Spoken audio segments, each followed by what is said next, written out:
is you should live a tough life. You should not permit yourself to become an nincompoop or a ninny. So there should be a difference between a masculine behavior and a feminine behavior. Women are created that way, that they like decoration and they like adornment and so on. So God has said, all right, enjoy yourself. And men are prevented from wearing gold. And in those societies where this does not happen, men appropriate most of the gold for themselves. If you go to Ghana, you will be surprised to find that in Ashanti region, men wear much more gold than women are ever seen with. So you see, because they were tough, they were powerful, God knew they would appropriate gold for themselves and leave the poor women alone without it. So it's a very good advice to us, I believe. Okay? You see, it's the toughness in you which is emphasized. Masculine character. Thank you. The eighth or ninth question? 10th, please.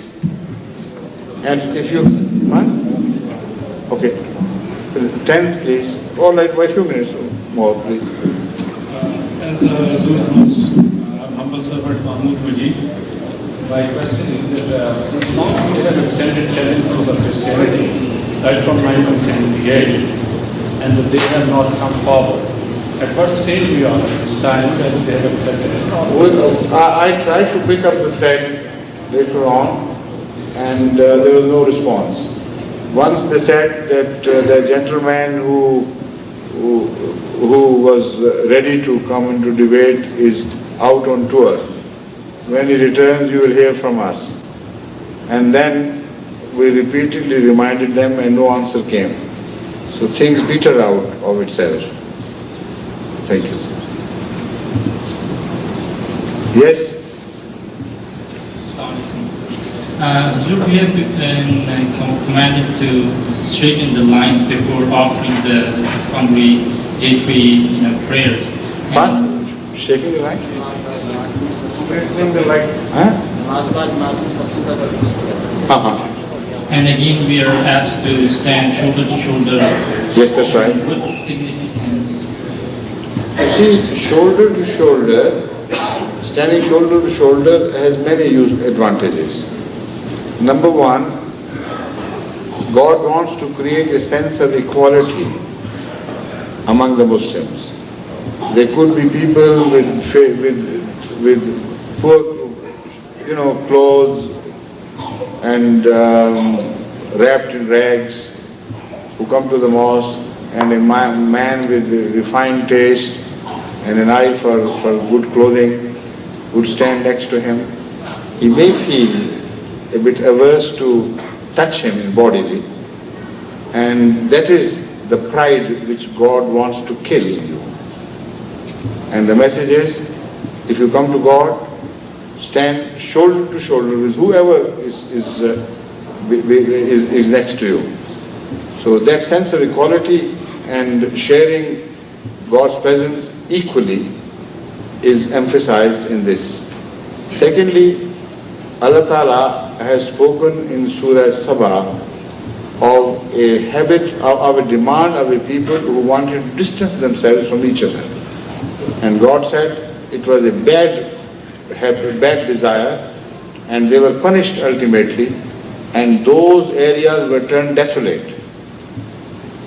Now that also is a proof that some areas in the Middle East, like the country of Saba, were previously provided with God with lush green foliage. This is exactly what is described in the Holy Quran. So what other proof does an Ahmadi require? He says then, because they were ungrateful to God, they wanted longer distances, said we turned that area into desert. And then only the desert flora existed there, survived there in that area. So the message is, get closer to each other. be brotherly to each other, bridge the gaps, and make one united community in the world. The same message is given in Surah Saf, where the Holy Quran says that the Muslims are like a building made of bricks closely packed in Safa wali ayat hai? Huh? नहीं सफ का लफ्ज़ भी है. The full verse please. कान्नाहुम बुनियानुम मरसूस. हाँ yes. इन्नल्लाह युहिब्बुल्लज़ीना युक़ातिलूना fee सबीलिही सफ़्फ़न कान्नाहुम बुनियानुम मरसूस. Those who fight in the cause of Allah in saf, in the lines, as if they were buildings made of reinforced concrete. They join together, be close together. That message is also given in that advice that you should get closer. And again, if a place of worship is loosely packed, it will appear very disorderly. It doesn't look beautiful at all. And more space will be needed for smaller number. If they pack themselves loosely, standing here leisurely and standing there, that will create not only a bad impression, but also you would require more space. So for economy in space, it is a very useful order that whenever you go to mosque, fill the mosque to such a degree that the maximum number of Muslims can worship there. As far as the straightness of line is concerned, the Holy Prophet ﷺ said that if you do not be careful about the straightness of your lines, it might reflect on your hearts, and your hearts also may become crooked. That is to say, the outward discipline sometimes is very essential. It also reflects on your attitudes.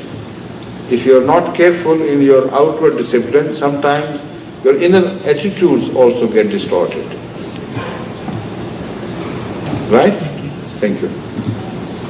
The last question of tonight, the remaining names have been noted down, and inshallah, they will be given the priority tomorrow. And after they have answered asked their question, then we will turn to others. You have noted down the names? No, he has. Yes? They have been noted down, I've been told. Okay. Assalamu alaikum. My question is that about the recitation of Holy Quran. We are instructed by Almighty Allah in the Holy Quran that we should say tawbas before we recite any portion of the Holy Quran. We should recite tawbas. Recite tawbas, that's fine. Yeah. That's fine.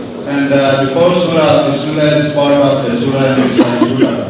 But when we are reading a portion of the Surah, which does not begin with Bismillah ar-Rahman ar-Rahim, we can only recite A'udhu Billahi Minash Shaitanir Rajeem. No, it is not that you can only recite. You must recite Ta'awuz before reciting the Holy Quran from anywhere. But Bismillah is not prohibited before reciting any portion of the Holy Quran, because it is an advice from Muhammad Sallallahu Alaihi Wasallam to always start with Bismillah whatever you do. You see, the Bismillah applies to everything, and Ta'awuz applies to the Holy Quran alone. So if somebody says Bismillah, recites Bismillah, even when Bismillah is not mentioned in Surah Fatiha, he does it under another instruction, and it is not forbidden. But some people are very strict in their attitude. Some qaris particularly, when they recite a surah from the beginning, they say A'udhu Billah and then follow it by Bismillah like it is custom everywhere. But when they begin the recitation from the center or somewhere else in the Holy Quran, they avoid saying Bismillah ar-Rahman ar-Rahim. But in the Tilawat in Ahmadiyya community, the custom is that we also